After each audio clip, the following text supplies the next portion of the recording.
여러분, 문재인 대통령이 국민과의 대화에 나섰죠. 그러면서 뭐라고 했습니까? 집값이 상당히 안정됐다.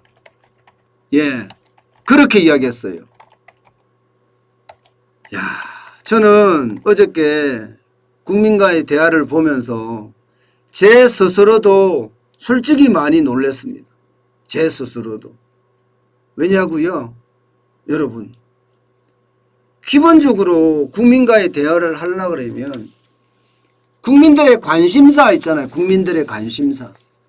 관심사에 대해서 어떻게 할 것인지 솔직하게 이야기를 했어야 돼요.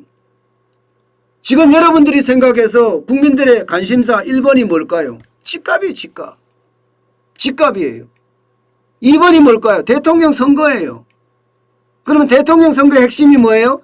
대장동 게이트, 백현동 게이트예요. 그런데 대한 이야기가 솔직히 별로 없었습니다. 별로 없었고요. 오히려 말입니다. 저는 이거를 보면서 진짜 많이 놀랐는데, 뭐 청와대는 각본 없는 대화라고 이야기를 했지만 문재인 대통령을 두고서 말입니다. 이게 온라인으로 한 100명, 그 다음에 그 백신 접종이 완료한 사람 200명 이렇게 왔다고 하잖아요. 근데 거기서 이런 이야기를 해요. 대통령과 대면해서 영광이다. 뭐 그럴 수 있다고 생각해요. 대통령을 대면할 수 있으니까 일반 서민이 대면하기가 좀 어렵잖아요. 그런데 그 다음 말을 보니까 대통령의 훌륭한 지도력과 영도력. 아이고 참 제가 참 웃음이 나네요. 훌륭한 지도력과 영도력이라고요. 솔직히 좀 웃음이 나네요. 그분은 아마 한쪽에 치우친 사람일 거예요. 아마. 그러니까 내로남불이라고 해서 이념적인 정책을 4년 반 내내 썼는데 이게 훌륭한 지도력과 영도력. 제가 여러분 저는 경제를 이야기하는 사람이라서 좌파든 우파든 모든 이야기를 다 할 수 있습니다. 저는 경제만 가지고 이야기합니다. 근데 경제를 봤을 때 대통령이 지도력이 있었나요? 영도력이 있었나요? 뭐 김정은입니까 지금? 김정은?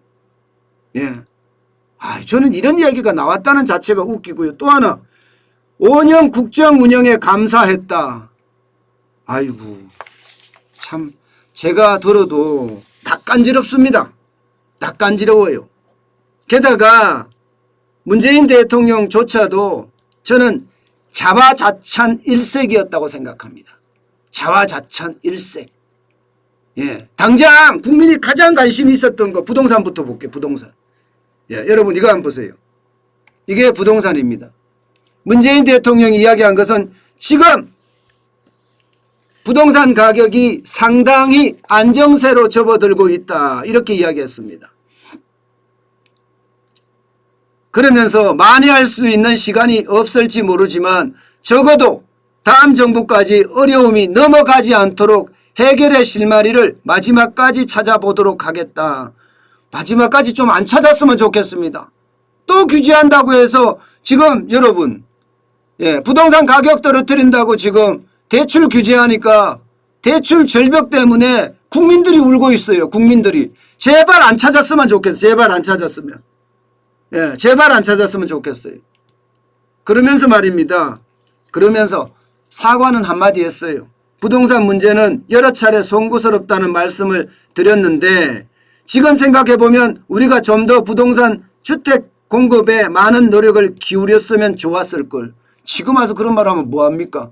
부자 때려잡는다는 이야기, 강남 때려잡는다는 이야기로 제가 여러분 목이 터져라 외쳤잖아요. 공급해야 된다고.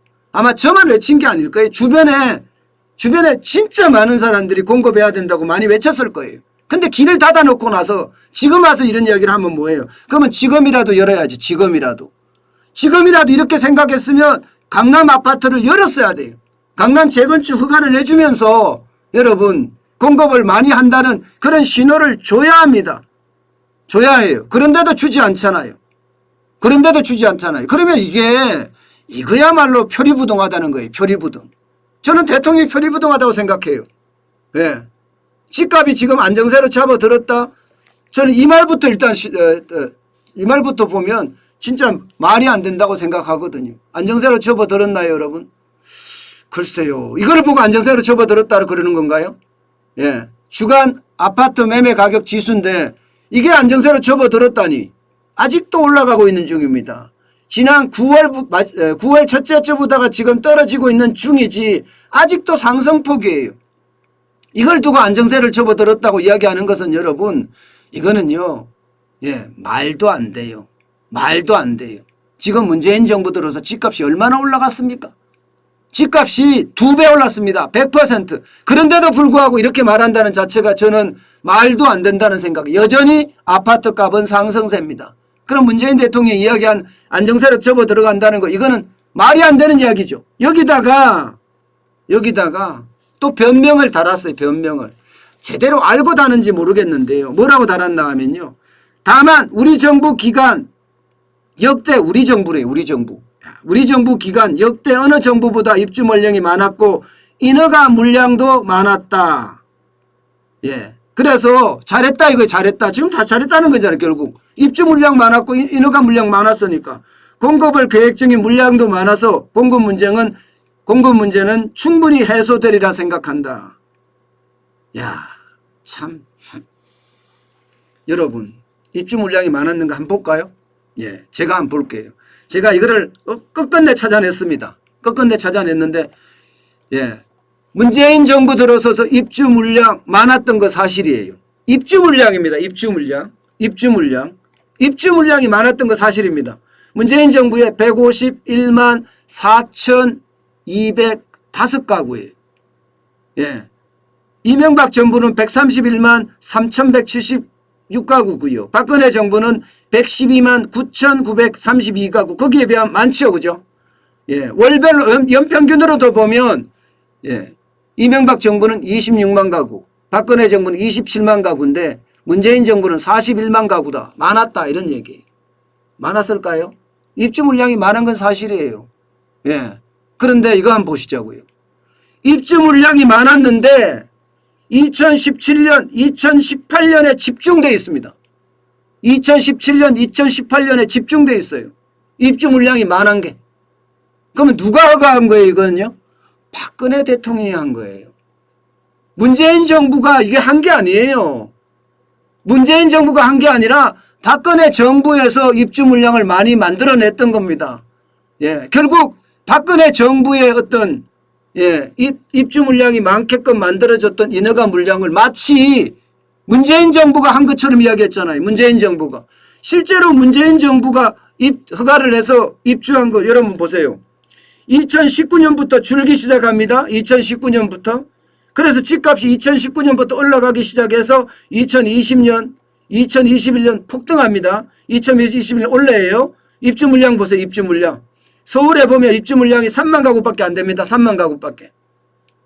전국으로 봐도 말입니다. 전국으로 봐도 28만 가구밖에 안 되고요. 수도권에도 16만 가구예요. 내년 가면 더 줄어듭니다. 후년 가면 더 줄어듭니다. 이게 문재인 정부가 예, 부동산 정책을 잘못한 거예요. 인허가 물량이 그만큼 빠졌다는 거예요. 인허가 물량을 안 해줬다는 거예요. 공급을 안 했다는 거예요. 무슨 공급을 많이 해요. 말이라도 안 했으면 진짜 밉지도 안 하지. 예, 이거를 보면 다 할 수 있는데 왜 이거를 국민 앞에 이 이야기는 안 하는 거죠. 박근혜 대통령이 허가를 많이 해줘서 입주 물량이 많아진 거예요. 문재인 정부 들어와서는 허가를 안 해주니까 입주 물량이 폭감했습니다. 폭감. 예, 폭감했습니다. 그런데도 예, 인정을 또 안 하고 변명을 하는 꼴이라니 진짜 꼴이란 말을 달아야겠네요. 진짜 답답하네요. 답답해요. 인허가 물량 볼까요 또? 인허가 물량 많았기는 뭐가 많죠? 많기는 뭐가 많았다는 거죠. 나는 이해를 못하겠어요. 이명박 정부가 229만 589가구예요. 박근혜 정부가 인허가 물량입니다. 283만 2394가구예요. 문재인 정부 160만 예, 17가구입니다. 뭐가 인허가 물량이 많았다는 거죠? 인허가 물량이? 아니 도대체가 예, 이제 3기 신도시 해갖고 이제 2021년 들어와서 좀 많아지긴 하겠죠. 많아지긴 하겠. 이제 많아지면 뭐하냐고요 여러분. 집값 다 올려놓고? 집값은 그동안 오른 게 여러분 보시다시피 2020년 2021년 이 두 해에 다 올랐습니다. 2020년 2021년 내년에도 물량이 적기 때문에 오른다는 말이 나오는 게 이런 거예요. 오른다는 말이 나오는 게. 예. 입주 물량이 적은데 뭐 올라갈 수밖에 없지. 물량 공급이 제대로 안 되는데. 그래서 내년에도 올라간다고 전문가들 다 이야기하잖아요.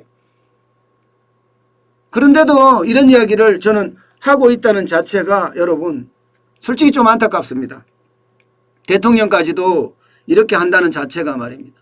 저는 부동산 정책을 실패했으면 명실공히 진정어린 사과를 해야 된다고 생각해요. 진정어린 사과.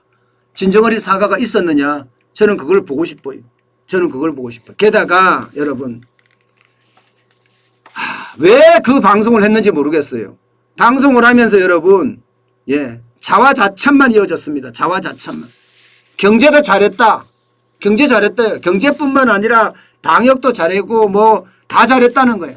경제 잘했다고요. 예, 다 차치하자고 다 빼고 말입니다. 다 빼고 워낙 많으니 워낙 못한 게 많으니까 다 빼고 일자리 어떻게 만들었습니까 여러분. 일자리. 청와대 일자리 상황판 놔두고 매일매일 국민께 보고하겠다고 했습니다. 문재인 대통령 왜 보고 안 하죠? 예, 국민께 보고하겠다고 약속했잖아요. 거짓말한 거네. 거짓말한 거죠. 10월에 일자리 보면요. 세금 일자리가 전부예요. 세금 일자리가. 50대 60대만 늘어나. 20대 늘어나. 디지털 알바라고 해서 디지털 알바 늘리는 거고 노인 알바 늘리는 거고 이거 50대까지 확장해서 늘리는 거예요. 60대 이상이 35만 2천 명이 늘어났습니다. 예, 50대 이상은 12만 4천 명 늘어나서 알바예요. 알바. 일자리가 이만큼 줄었어요. 게다가 여러분 바닥 경제 한번 볼까요? 자영업자 131만 3천 명으로 30년 만에 최악의 숫자를 기록하고 있습니다. 최악의 숫자. 이런데 여러분 이런데 경제를 잘했다고요? 이런데 아유 참 이해를 못하겠어요. 저는 예, 왜 경제를 대통령이 됐으면 전체를 보게끔 알려줘야 돼요. 전체를. 그래서 국민들이 야 대통령 참 잘했다 이렇게 인정하게 만들어야 돼요. 좋은 지표만 끌어낼 게 아니라니까요. 어디 그뿐입니까 여러분. 채무 보세요. 채무. 국가 채무가 천조됩니다. 천조. 천조 누가 만들었습니까? 문재인 정부에서요. 현재까지 407조나 뿌렸어요. 407조나. 예. 박근혜 정부 때 600조였던 것이 지금 천조됩니다. 이거는 어떻게 설명 안 합니까? 이거는 전혀 설명을 안 하네요. 예, 이거는 전혀 설명을 안 해요. 게다가 예, 탈원전에 대한 설명도 하나도 없고요. 반기업 정선을 만들어낸 설명도 하나도 없고요. 예, 획일화된 교육정책에 대해서도 한마디도 없습니다. 한마디도 없어요. 오로지 잘했다는 이야기만 하고 있어요. 오로지 잘했다는 이야기만. 저는 이런 걸 보면서 말입니다. 그 누구보다 진실해야 될 사람, 그 누구보다 객관적이어야 될 사람, 그 누구보다 과학적이어야 될 사람이 정치에 휘둘려서요. 잘한 것만 이야기한다는 자체가 너무나 충격적이었습니다. 이게 안 들리나 봐요. 안 들리나 봐요. 아니 생각을 해보자고요.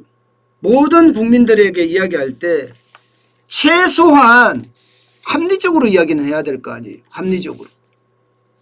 예, 합리적으로. 그런데 그 합리성에 예, 히읗조차도 저는 없었다 이렇게 생각합니다. 히읗조차도.